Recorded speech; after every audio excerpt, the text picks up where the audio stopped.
and welcome to NPTEL course on fiber optic communication systems and techniques. This is our second module and this is the module where we actually begin the study of fiber optic communication systems. In the last module you might have seen the system of fiber optic communications as it would look today, and you would have seen that there are a lot of elements in that, right. But the basic fact is that information in an optical fiber is conveyed by transmitting light and modulating one of the properties of the light. Okay. So, how exactly do we generate light is the subject of lasers and LEDs, to which we will come sometime later in the course, but how do we actually describe light first of all is the topic that we would consider now.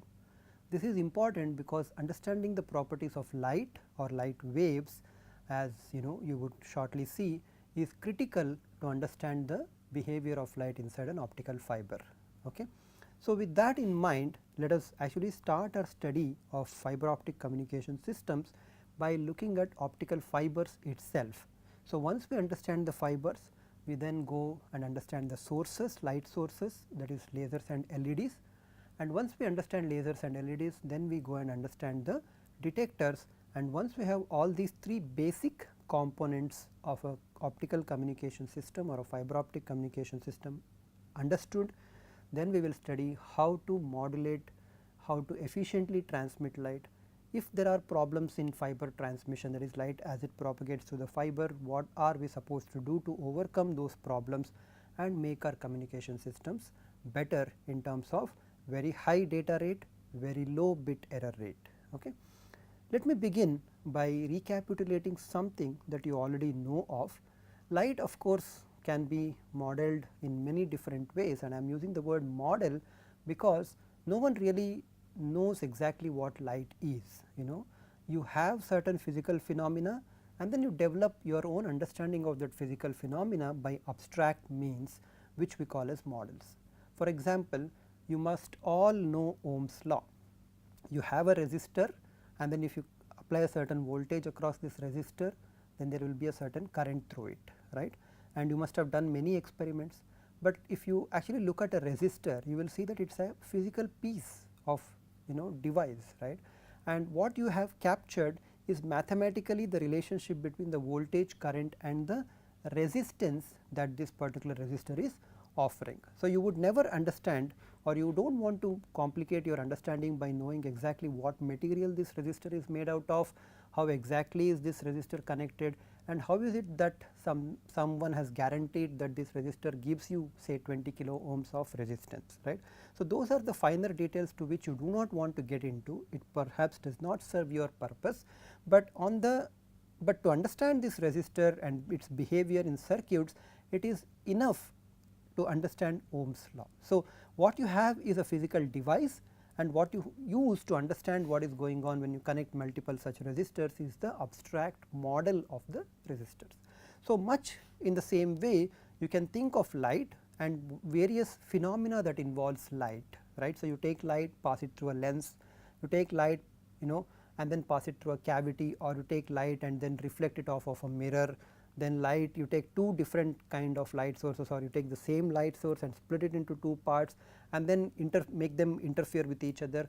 These are all the phenomena which involves light, and depending on the phenomena that is involved and the simplicity of the explanations that are required, you can think of light as rays. So, when you take a piece of pen like this and then take a piece of or you take a bucket of water, immerse this piece of immerse this pen inside the water, to describe what happens, what you see, that the pen appears to be bent, right. You do not want to include lot of details. You can think of and arrive at conclusions which are basically correct by treating light as rays. But there are situations where you cannot just treat light as rays. So, this actually happens when you start thinking about light propagation inside an optical fiber. Okay. There you need much more sophisticated model, which we call as electromagnetic model of light.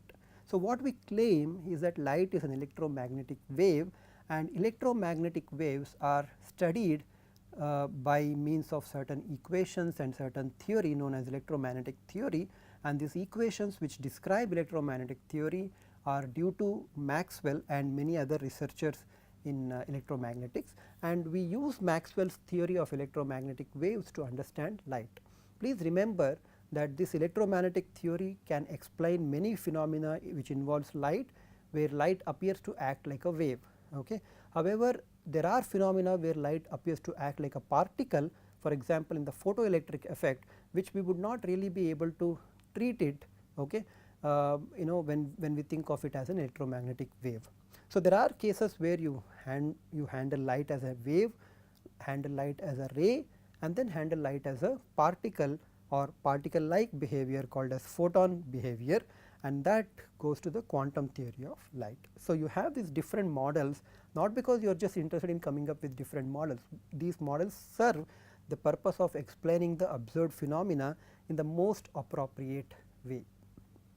Okay. So, having said that, we now go on to electromagnetic theory. I will not describe electromagnetic theory from the first principles. I assume that you have all done a course on electromagnetic theory in your earlier semesters, and we will use only some of the aspects of that electromagnetic theory. Do not worry, we are not going to use Coulomb's law, we are not going to use we are not going to solve problems using Coulomb's law or Biot-Savart's law or anything like that. We stick to reasonably basic electromagnetics that we need, and most of this electromagnetics happens to be use of Maxwell's equations and manipulation of these Maxwell's equations, as you will see. Okay. So, having said that, what are Maxwell's equations? These Maxwell's equations describe almost every known property of electromagnetic waves, right from DC, that is 0 frequency, all the way to optical frequencies.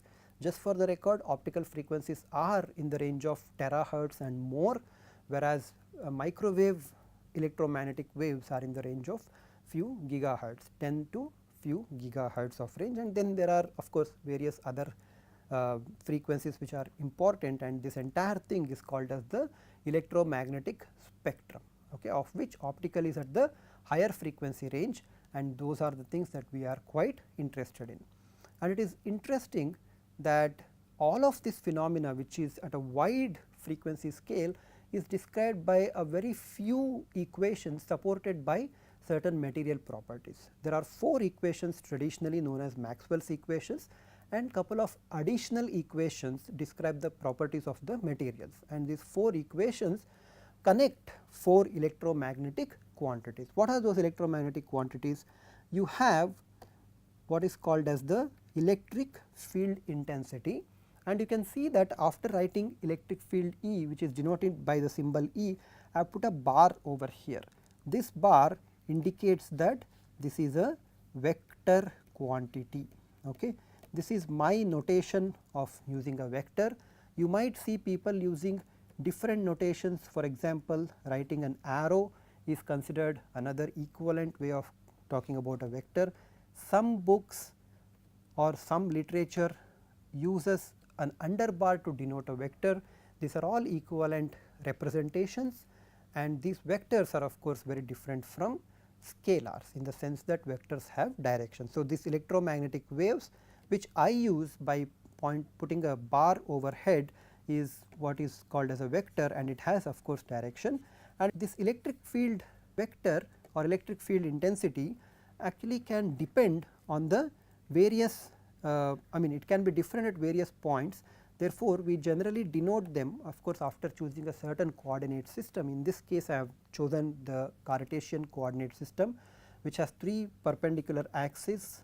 You know this very well, these are the x, y and z axis, and this is the so called right handed coordinate system, in the sense that if you rotate from x to y your fingers, the thumb finger would actually point along the z direction. Okay. So, this electric field intensity or electric field, as we would call it for short, depends not only on the space or at points x, y, z, it also in general depends on time. Of course, when it does not depend on time, you go to what is called as electrostatic phenomena, but when it is dependent on time, you go to what is called as an electrodynamic. You see, static, time equal to, or it is independent of time, dynamic where things change with time. So, these are dynamic field quantities, and we use a shorthand notation instead of writing x, y, z. We use a shorthand notation to denote this by a vector point r. Okay. R is the position vector of space. So, for example, if this is r, then this is the position vector drawn from the origin. The distance from the origin to the point here will be the length of this vector, okay, and this is the position vector that we can specify. So, any point, every point can actually be thought of as being connected to the origin through a line, okay, of appropriate length, and therefore, you can write electric field in as a function of these points where we are using this vector notation. So, these are the position vectors, and then you are talking about this position vector and time dependent field quantity. Okay. So, Maxwell's equations do not only talk about electric fields, you also have what is called as a displacement or electric flux density vector. Even this flux density vector is dependent on both r and t.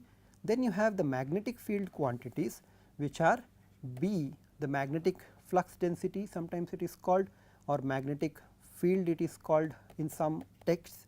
So, it does not matter what it is. So, we denote them by the letter B, and then you have magnetic field intensity, which we denote by H. Okay. So, in my ordinary usage I will call this as electric field, just to simplify, instead of talking every time that this is electric field intensity, I will just call this as electric field. Similarly, I will call H as magnetic field. Okay. Please note that all these field quantities are dependent both on position as well as on time. So, in general they are time and space varying quantities, they vary with space, they vary with time. Okay. So, how are these equations connected, how are these quantities connected? Well, one of the laws which is originally due to Faraday tells you that the time rate of magnetic field is the reason why you actually have an electromotive force, or it induces an electromotive force. So, if you take a certain experimental situation where the magnetic flux density which is obtained by integrating this B over whatever the area, and if this magnetic flux is changing with respect to time, right, then that induces certain EMF in the electric wire that it would be there. So, the exact details of these equations I am assuming that you would have read in electromagnetics courses, therefore, I am not showing you, I am not going into a lot of details here. The objective is to just write down Maxwell's equation and point to a couple of interesting important relationships, and then move on to consider the manipulation of these equations. Okay. So, I am not going to the physical experiments which led to these equations. I am hoping that you would have done all that in the electromagnetic theory courses earlier. Okay.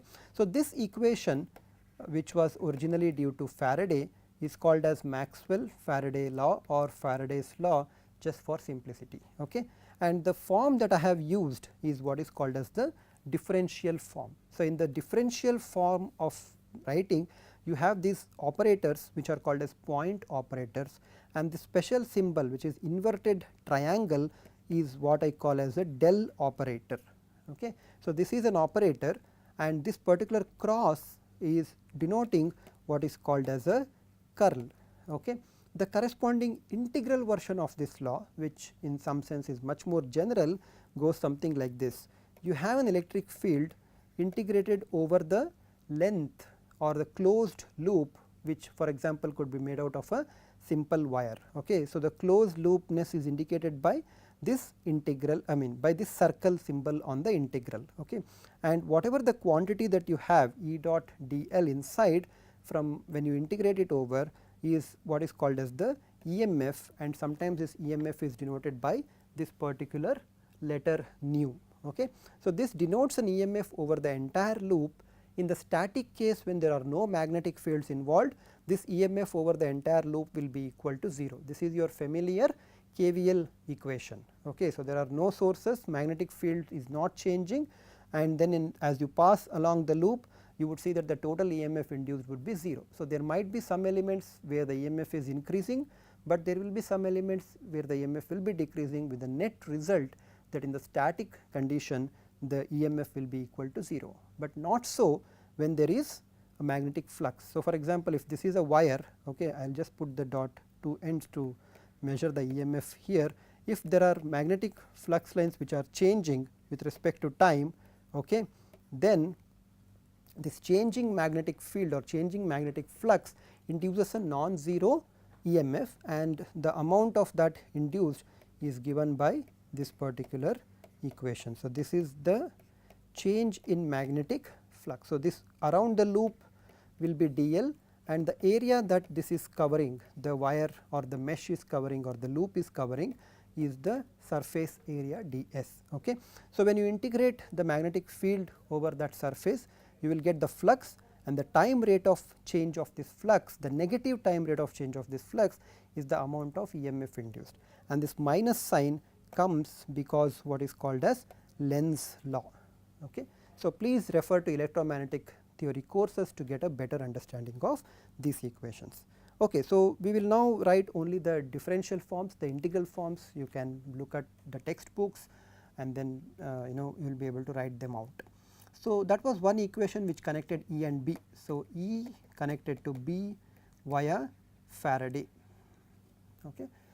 What is the other equation? So, consider del cross H, the same curl operation, but now performed on the magnetic field H. Before Maxwell, this was equal to J, where J is called as the current density. So, if you have a source of current, producing a battery, for example, connected to a wire, producing this current, then there is a certain current density. Okay. So, you before Maxwell came to understand all these things, this was known as Ampere's law. Ampere's law connects H to J before Maxwell. Okay. So, this was Ampere, but what Maxwell observed after looking at these equations are that these equations are not consistent with what comes out from these relationships. So, he added a term to make it consistent and called that term as displacement current. Okay. So, he called this as displacement current, or this is displacement current density. This kind of completes the current law. For example, what it means is that you might have a regular conduction current density J, but when you connect a capacitor, clearly there are no free electrons inside this capacitor, right. So, how would current then continue? So, if you try and apply KCL to this node, then KCL seems to fail because there is an incoming current, but there is no outgoing current. But what Maxwell did is that he said it cannot happen that way. There is current beyond this, or there is current in the capacitor, and that current is what we call as displacement current, which is given by del D by del T. So, I hope you are able to see all these things, and what Maxwell did to complete Ampere's law is now called as Ampere Maxwell law. Okay. And you can see that Ampere Maxwell law connects H with J and D. There are two additional laws known as Gauss's law for electric fields and Gauss's law for magnetic field. Gauss's law for magnetic field tells you that divergence of B is equal to 0. Now, divergence is denoted by del dot. Okay. So, this dot denotes divergence, and divergence of B equal to 0 simply means that there are no sources or sinks to magnetic field lines, right. And the same case for electric field tells you that in general in matter it is a D field that you need to consider, and divergence of that D field is equal to whatever the volume charge that is enclosed by the region. So, you can see this picture out there, rho v corresponds to volume charge density. So, these are all the density quantities because we are considering the differential form. So, what it means is that if I actually have a positive charge, right, then electric field vectors all come out of this. So, the electric field vectors are, so it does not have to be a single positive charge, it could be positive, it could be charge density, but if it is positive, then the electric field lines or the D field lines actually come out of this particular charge region, right. And then when you enclose this certain region around this and then evaluate the divergence of D, then it will tell you exactly the amount of charge that is enclosed. Of course, there are certain mathematical difficulties which I am pretty sure you must have studied them in electromagnetic theory. If not, you can go back to that, but these equations are actually quite valid. Okay. and what it says is that it is not just that del dot D is equal to rho v acting like positive charges having the sources. If you have negative charge region, okay, a region which is negatively charged, then electric field lines can actually terminate on that, right. So, in one case you have a convergence of field lines and in one case you have a divergence of field lines. If you think of convergence as negative divergence, then one equation itself is sufficient. To denote divergence you use a positive value, denote convergence you use a negative value. So, del dot D equals rho v when rho v is positive means that electric field lines are all diverging away from a particular region which encloses the charge, and when del dot D is equal to minus rho v, then it means that field lines are all converging to a particular point, okay, or to the region where that is charges are enclosed. So, you have divergence and then you have convergence. What Gauss's law for magnetic field tells you is that there are no magnetic charges, because if there were magnetic charges it would be possible for us to actually put a magnetic charge and have the magnetic field lines come out of that, and put a negative charge and then have magnetic field lines come into it, right.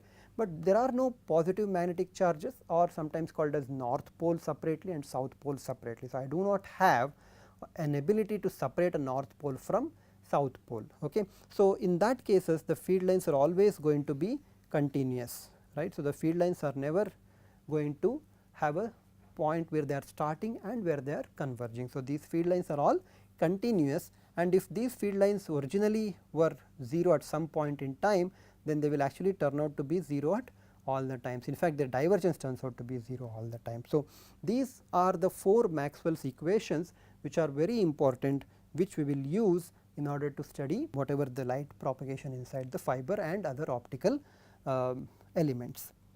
Okay, we have so far been talking about these vectors. Obviously, the knowledge of J and rho v needs to be known. These are what are called as source vectors and source charge density, because unless someone gives me the current distribution or the charge distribution which act as the sources to generate E, H, B and D, I will not be able to solve these equations. But there are situations where these field quantities may be taken to be 0. So, for example, think of this: you have an antenna, okay, where there is a certain current distribution, and this current distribution when it is changing with time can give rise to changing electric field and magnetic field, right. And because the medium is free space, I am assuming the medium to be free space, there is no real distinction between D and E, right, and no distinction between B and H. I will come to that in a moment, but we can just get away by using 2 vectors E and H to describe the entire system out there in free space, right. So, you have an antenna where currents are changing, and this changing current distribution creates a changing electric field and magnetic field which then radiates away, right. And then now you imagine that you are far away from the antenna and you have a receiving antenna over there. So, in the receiving antenna, you have this antenna pointed to the region where there are these radiating fields, and some of that fields can be intercepted by the receiving antenna and collected, okay. There in between region there are no currents, right. So, if you want to describe the propagation of electric field and magnetic field, the radiating electric and magnetic field in the region between the 2 transmitters, I mean between the 2 antennas, there is no J and rho v there, right. But these J and rho v are required at the transmitter side, at the transmitter antenna side, to actually generate E and H. Now, when it comes to the receiver side, the receiver has intercepted some of the radiating fields, and that electric and magnetic fields that impinge on the receiving antenna create the current distribution, okay. So, current distribution is necessary to create E and H, and E and H once at the receiving antenna create a current distribution, of course not the same current distribution, but an equivalent current distribution, so that you can then understand what happens to the fields converted back into the current, okay. So, but there are regions in between where J is 0, rho v is 0. A very similar situation occurs in an optical fiber as well. So, I will have a source, okay.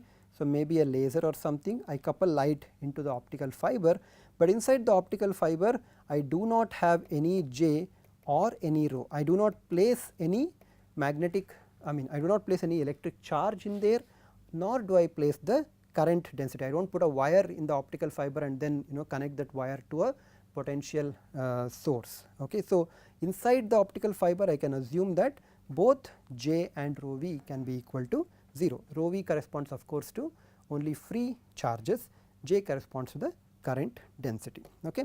So, let me collect all these Maxwell's equations for you. One is del cross E equals minus del B by del T, then you have del cross H equals J, which I will assume to be 0 because I am interested in considering the situation where there are no free charges and there are no free currents. Of course, they have to be there at some point in the space because they are the ones which generate E and H and additional fields. Okay.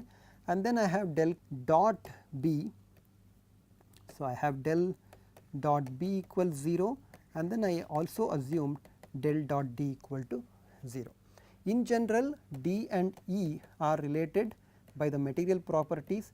If it is free space, then D is equal to epsilon 0 times E. This is called as epsilon 0 or epsilon naught, and this is the permittivity of the medium. Permittivity of the medium tells you how susceptible the medium is to the electric fields. If it is easily susceptible, then the permittivity will be very high, but epsilon naught is the permittivity of vacuum.